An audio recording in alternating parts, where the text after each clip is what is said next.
Welcome to the Mindful Healers podcast with Dr. Jessie Mahoney. And Dr. Ni-Cheng Liang. We are physicians and leaders who are also trained in coaching, yoga, mindfulness, and integrative medicine. We are also mothers, spouses, sisters, daughters, aunts, and friends. In this podcast, we share candid, heart-centered, loving, science-based, thoughtful, and often fun conversations about the challenges life throws at us. With our collective experience of over 30 years in physician and personal wellness, we reflect and offer pearls of wisdom for navigating life's challenges with more ease. From parenting, marriages, money scarcity, cancer survivorship, uncertainty, challenges in practicing medicine, we cover it all. We invite you to refresh your perspective and empower yourself with mindset, mindfulness, and other well-being tools that actually work. A quick reminder that nothing in our podcast is medical advice. Welcome to our episode on underappreciation. Have you felt that you deserved more gratitude, gifts, and recognition? Do you feel unappreciated for your efforts on behalf of your family, your patients, or your institution? Have your expectations of others in expressing their love and thanks been mismatched with what you actually receive, and therefore have felt frustrated, hurt, disappointed, and maybe even angry? Our intention for today's episode is a special one for Mother's Day, and that is for you to recognize when you feel underappreciated and how to work with that and move beyond it. So, inviting all of you to pause in our moment of arrival, closing your eyes if that feels safe for you to do so, giving yourself permission to fully be present for the next 30 minutes or so together, allowing the mind and the body to be at the same place at the same time, inviting the sense of openness and curiosity to what unfolds during this episode. As you're ready, blinking open eyes, letting the light back in.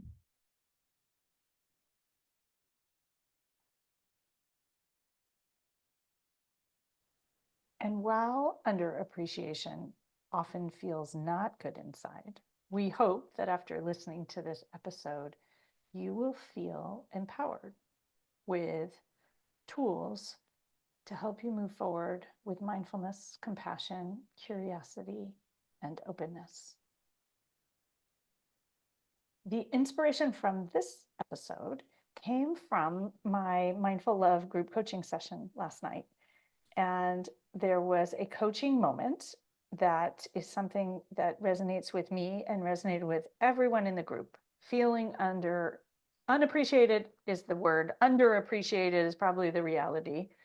And how many of us have gone away and organized everything for while we're gone, for our partners and our children, and made them lists and plans and blueprints and bought food and snacks, and then wanted to share the plans with said partner who's staying behind, who is not as appreciative of all of our hard work as perhaps we think they should be.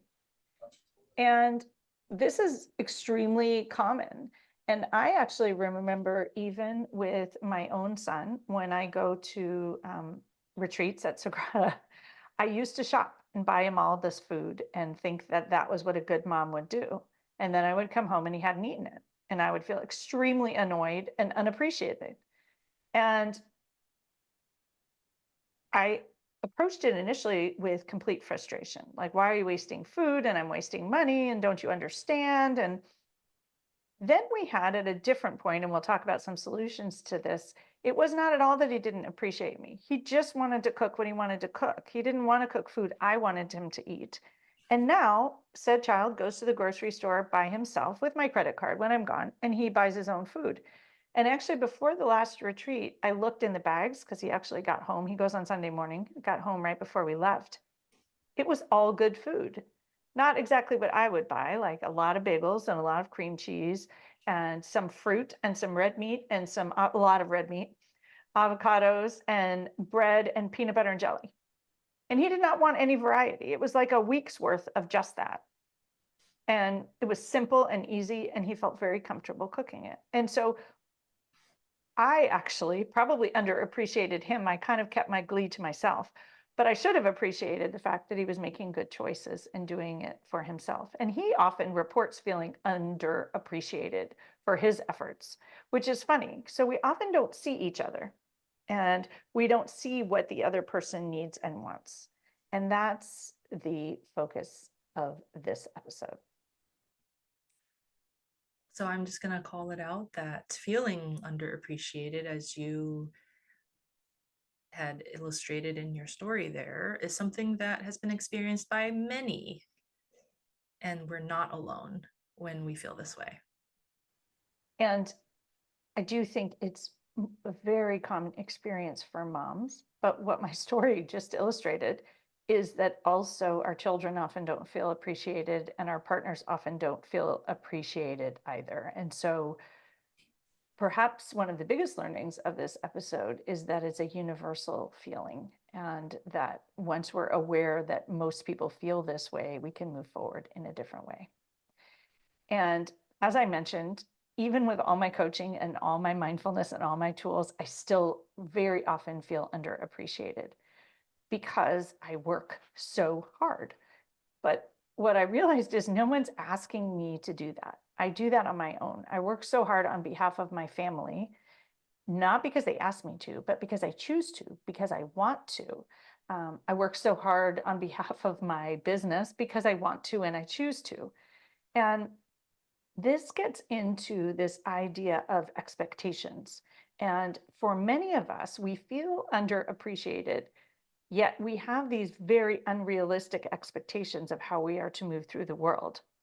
And so I have a manual for myself and what a good mom would do and what a good wife would do and what a good business owner would / should do. And these expectations actually cause me to feel this feeling of unappreciated and not valued. So let's talk about the manuals. We've mentioned this at least a few times in our earlier podcasts when we talked about having manuals for other people.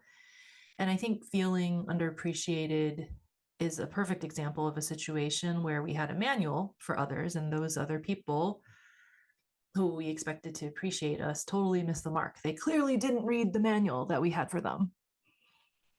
And so we have these manuals for others, and they never read the manual, by the way. But many people who have a manual for others think there's a standard. There's a right way to appreciate others, and of course, our way is the right way. But everyone's manual is different. So someone else's manual for appreciation looks different. So this is where we often have a manual mismatch or a mismatch in how we appreciate others and like to be appreciated. We also have a manual for what it means when someone doesn't appreciate us or does say things in a certain way. And so understanding that we have these layers of manuals is really an important point. And that feeling not appreciated is usually a case of mismatched manuals, expectations, or belief. And also getting back to this idea that we have a manual for ourselves too. And so we actually underappreciate ourselves most of the time, and we can take some responsibility for that. And so thinking about how do you appreciate yourself? How do you appreciate others? And how do others actually show you appreciation? Looking at all of those facets as you're thinking about this feeling of underappreciation. What if we just dropped the manuals? We really can't expect others to even realize that they exist, to read them, especially when we don't communicate with them that we have these expectations. Again, we've also talked about this before, but a really great reminder is that we truly cannot control the thoughts, actions, or feelings of others, even though we try really hard to sometimes. And we can't make someone appreciate us more than they are already capable of. We can definitely communicate disappointment and our emotions, but what the other person does with that information is totally up to them. And so I have absolved my responsibility to make anyone else appreciate me in exactly the way that I want to be appreciated when I don't communicate that. So nowadays, I simply tell my family what I want on, for instance, Mother's Day. And with that information, it's up to them to do whatever they see fit. And I drop the expectations and enjoy each moment during the day as it unfolds. And sometimes it unfolds even better than you think when they don't follow your manual or your list of requests. And sometimes you can also fulfill those requests yourself. And sometimes that's easier if it's really important. The next thing about underappreciation is that feeling underappreciated comes from a story. We think it's a fact that we're not appreciated. And yet it's really our interpretation of the actions and words of others. And so we tell stories about what things mean. And I like to be, I call it elegantly vulnerable in these podcasts. And so I have told many a story about what my organization's actions meant, including we used to get a gift at the end of the year. And I often see around National Physicians Day lots of comments about the gifts that an organization gives you. And as the wellness lead at my big organization, we had a movement that was called Joy and Meaning in Medicine, which was about the acronym was JAM. It does have two M's, but someone had the great idea of giving jam for a holiday gift to celebrate this joy and meaning in medicine, which many physicians in our organization were not super happy with because they didn't feel like, despite the language of this, that the organization was acting in alignment with it. And so we all got beautiful, I don't know where the jam came from. Interestingly, my jam was like red pepper jam. I don't know what that is, but I had a whole story about this red pepper jam and what it meant about my entire organization and whether they valued their physicians, et cetera, et cetera. Upon reflection, they actually had good intentions and they were trying to be cute. And my story was really just a sign of burnout and fatigue and a lack of living amusement. And so I tell that story because all of us have had stories about such types of gifts. Same thing, we tell stories about whether our patients appreciate us based on the kind of comments they tell us, or many of us think we're underappreciated because our patient scores, either member patient satisfaction scores or Press Ganey scores, are not the way we think they should be, and we feel unappreciated or underappreciated. And or if we maybe have one patient review that's negative, or you get one letter that's negative, just remembering that it's not necessarily a reflection of whether they appreciate you or not. And then we tell a lot of stories about how appreciated we are by our family members and how our efforts are or are not appreciated.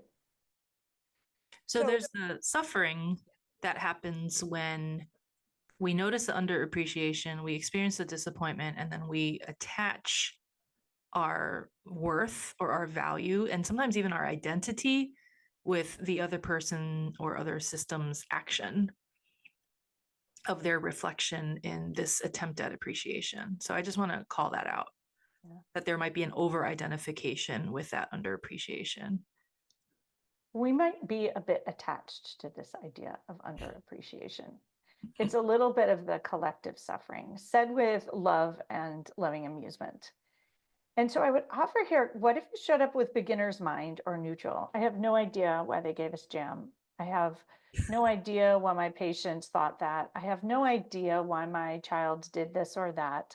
You can use this around in, if just, you don't have to have a story. You can have no story at all. Sometimes that's the easiest way around it.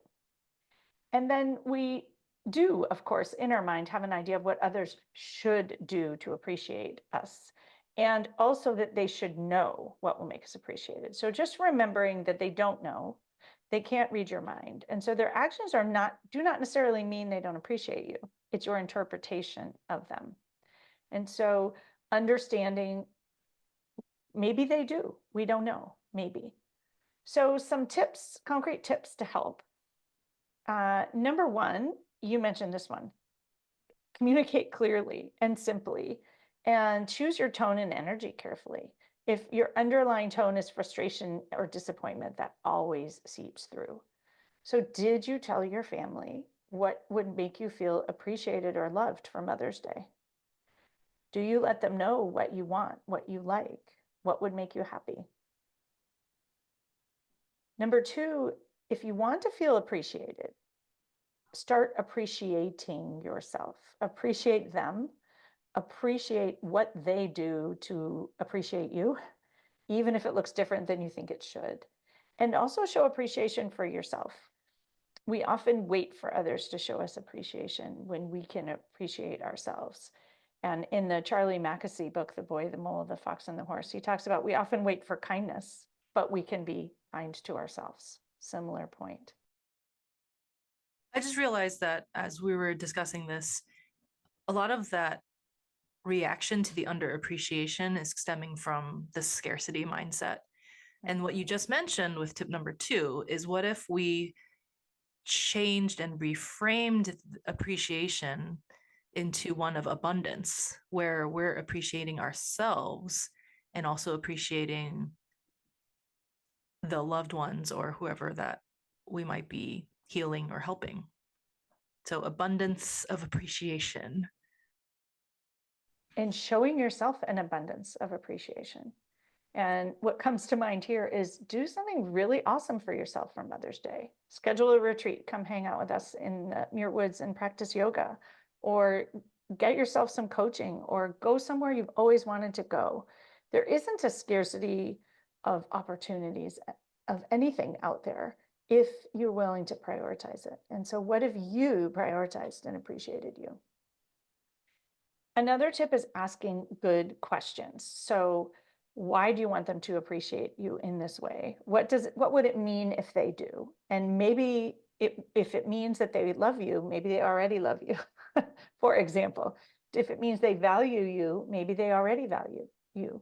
And how do they show you that they value you? How do they show you that they appreciate you? And this can apply to Mother's Day or your organization. Before we end, I wanted to reflect on another idea, which is much of what we do and want to be appreciated for is our own choice. And so reflecting on whether you are choosing overwork and then wanting to be appreciated for overwork. What if you are doing things from a sense of guilt or wanting to control things? Or maybe you're doing all this ultra planning for your family because you're catastrophizing about what could happen. Or maybe your actions are coming from over responsibility and toxic independence, in which case others might not actually be appreciating what you do, i.e., me shopping for my son. He wasn't actually appreciating it. He didn't actually want it. And so looking at sometimes where you're not feeling appreciated, look at your actions and check in with the other people. Maybe what you're doing isn't necessary. Maybe you don't need to do it. Or what if someone else doing it, for example, your husband caring for children while you're away, they could do it in their own way. And maybe that would be fine. And maybe everyone would learn something from it. And maybe if there's a mistake, the world won't end. So, highlighting all of the questions that you just asked as curiosity, non judgmental curiosity with yourself, which is a tenet of mindfulness. So, when I'm feeling underappreciated, I can invite the questions of what thoughts, emotions, body sensations I'm experiencing in that moment. And then asking myself, why am I feeling this way? How could this situation have potentially been prevented? And what can I do or think in the future that might help me communicate my needs and wants in a better way? And then one of my favorite ones is just get rid of the manuals. We expend so much time constructing these beautiful manuals for ourselves and for other people when it's really not necessary and oftentimes goes unseen. So, what if you invited yourself to simply conserve some energy, be compassionate with yourself, drop the manuals, and simply be open to the day or days as they unfold without expectations, but with more gratitude? Let's dive into the reflection questions. What's stopping you from celebrating yourself? How would you like others to celebrate you? What if you told your loved ones what you wanted to happen on days that were meant to celebrate you? What can you do to celebrate yourself? So we invite you specifically and intentionally to gift yourself a retreat for Mother's Day and come dance with us in the trees and meditate in a garden and at the beach. We would love to get to know more of you in person at the Connect in Nature retreat, September 6th to 8th at Green Gulch Farm and Zen Center, just north of San Francisco. It's easy to get to and beautiful and restorative and a wonderful way to show yourself appreciation.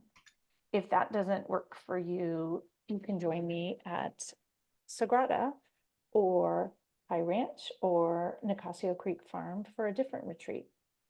And also consider, if retreating is not your thing or for other reasons you can't get away, consider some coaching, because coaching can really help change your experience of all of the other humans in your life and your institutions.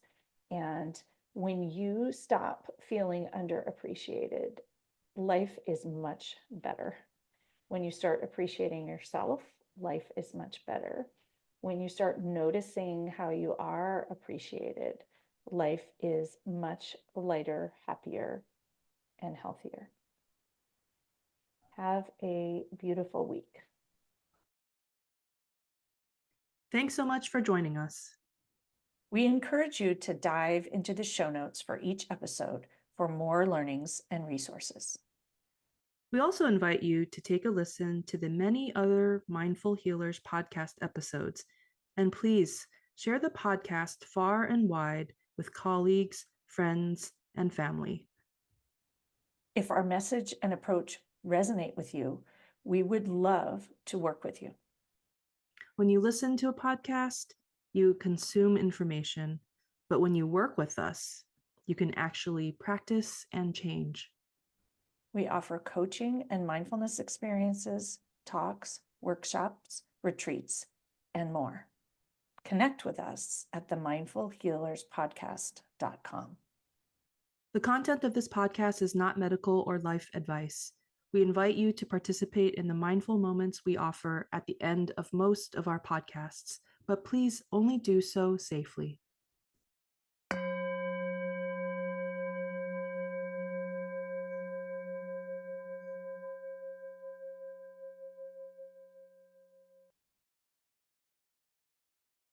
Welcome to today's mindful moment, an opportunity to appreciate and value yourself. If it's safe to do so, close eyes and bring hands to heart. Reconnect with your breath.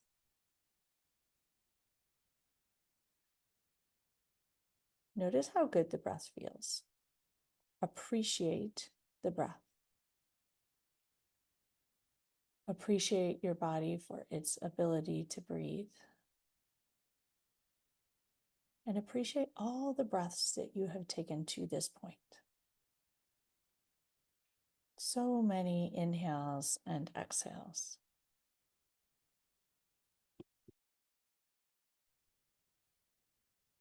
taking a moment here to appreciate all the amazing things that you have done in your life. All the amazing things you've accomplished, all the amazing humans you have created. Appreciate all of it.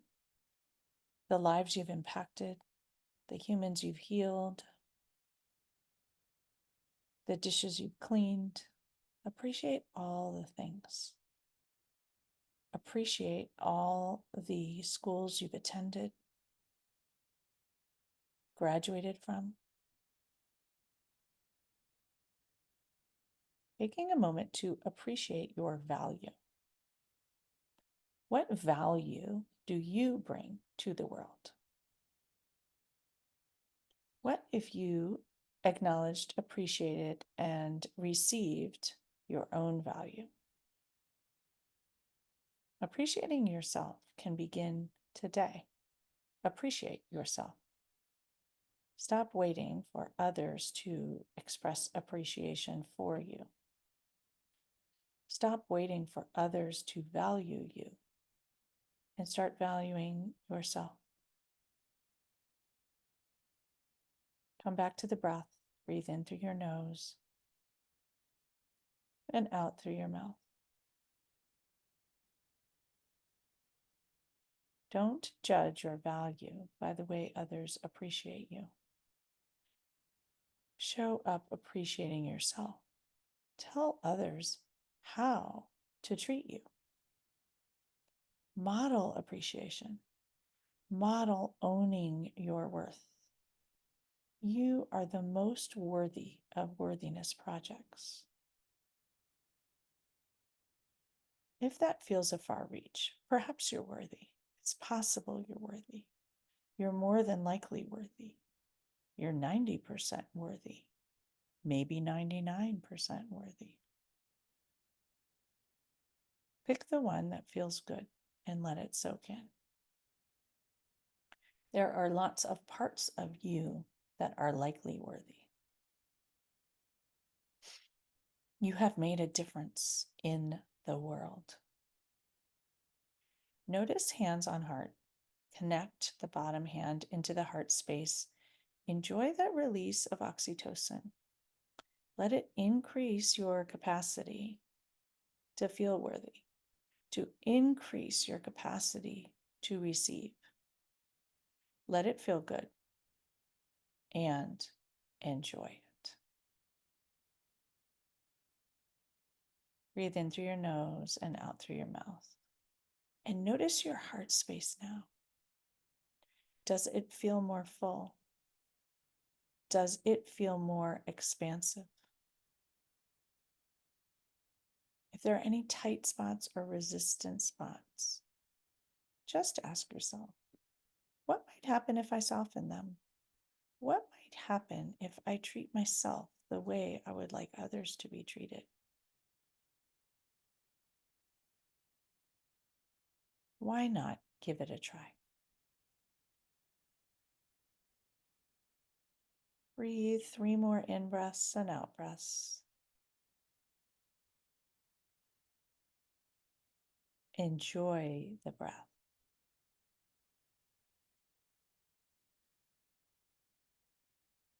Enjoy hand on heart. Let it feel amazing.